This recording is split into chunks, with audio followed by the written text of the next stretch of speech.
নাচতে নাচতে রান্না এমনটা কি কখনো দেখেছেন?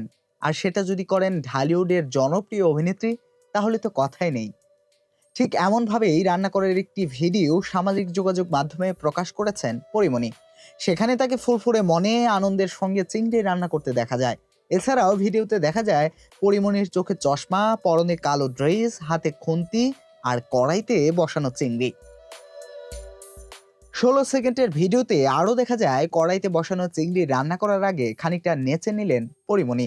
এই সময় বাজছিল একটি জনপ্রিয় হিন্দি গান, আর সেই গানের তালে তালেই নেচে চিংড়িগুলো নাড়তে থাকেন এই অভিনেত্রী। ভিডিওর ক্যাপশনে পরিমণি লেখেন, একজন চিংড়ি প্রিয় পরি। পরিমণির এমন প্রাণবন্ত ভঙ্গিমা নেটিজেনদের বেশ নজর কেড়েছে। ভিডিওটি প্রকাশের পর মুহূর্তেই তা ছড়িয়ে পড়ে। অনেক ভক্তই লিখেছেন, এভাবে রান্নার সময় পরিমণির মতো তারাও নাচেন। পরিমণি প্রায়ই খবরের শিরোনামে থাকেন, বিশেষ করে সামাজিক মাধ্যমে নিজের ব্যক্তিগত মুহূর্ত কিংবা অনুভূতির কথা শেয়ার করে তৈরি করেন ব্যাপক কৌতূহল। ব্যক্তিগত জীবনে নানা চড়াই উতরাই পার করলেও কাজের ক্ষেত্রে এখন খুব একটা দেখা মেলে না পরিমণিকে। যদিও শোনা যাচ্ছে বর্তমানে তার হাতে বেশ কিছু নতুন চলচ্চিত্র ও ওটিটি কন্টেন্টের কাজ রয়েছে। কুমার সপ্তর্ষি রায়, দৈনিক মানব কণ্ঠ।